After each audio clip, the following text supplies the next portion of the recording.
BJP MP Raghunandan Rao మాట్లాడుతున్నారు. Live లో చూద్దాం. పార్టీ పుట్టిన 2001 నుంచి 2 నిమిషాలు మీకు గుర్తు చేస్తాం. 2004 ఎన్నికలు వచ్చినాయి. 2001లో టీఆర్ఎస్ పుడితే 2004లో ఎవరితో పొత్తు పెట్టుకుందన్న టీఆర్ఎస్ పార్టీ కాంగ్రెస్ తోటి పొత్తు పెట్టుకుంది.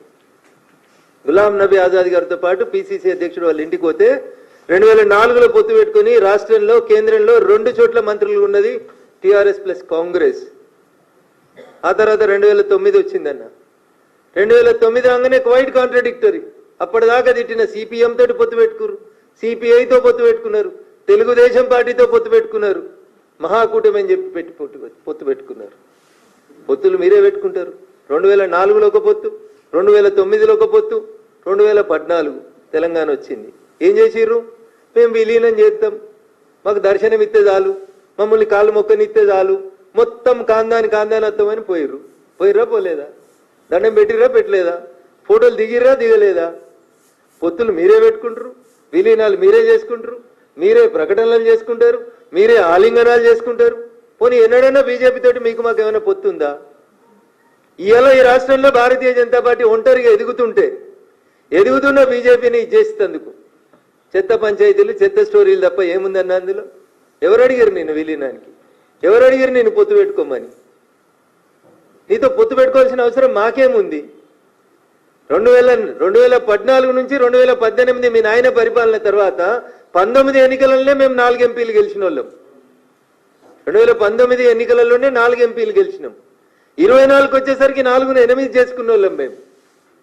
సో భారతీయ జనతా పార్టీ సొంతంగా ఈ రాష్ట్రంలో తన కాళ్ళ మీద తాను నిలబడుతున్నప్పుడు మమ్మల్ని ప్రత్యక్ష యుద్ధంలో గెలవడం చేతగానోళ్ళు, అశ్వత్థామ అథో నరో కుంజరో అన్నట్టు సాటుకుంటే అందరు కలిసి ఆలింగనాలు చేసుకొని ఎవరెవరికి పైసలు ఇస్తున్నారు, ఎవరెవరితోటి రాపిస్తున్నారు, ఎవరెవరు ఎందుకు రాస్తున్నారు, ఇవందరి ఉద్దేశం భారతీయ జనతా పార్టీ తెలంగాణలో ఎదుగుదలను ఆపాలి.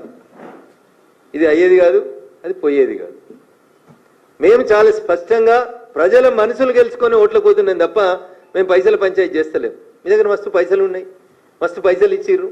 2023 డిసెంబర్ ఎన్నికల ఫలితాలని తారుమారు చేసుకునేందుకు ప్రయత్నం చేసిర్రు, జనాలని మభ్య పెడదామని చూసిర్రు. పైసలు గెలిపి ఎప్పుడు కూడా ప్రజలకు సేవ చేసేటోళ్ళు గెలుస్తారు తప్ప పైసలు ఇచ్చేటోళ్ళు కాదు. అందుకని ఈ పొత్తుల పంచాయతీలు, విలీనాల పంచాయతీలు, భారతీయ జనతా పార్టీతో బీఆర్ఎస్ పొత్తు విలీనం ఇట్లాంటి చర్చ ఏ రోజు జరిగిందని నేను అనుకుంటలేను.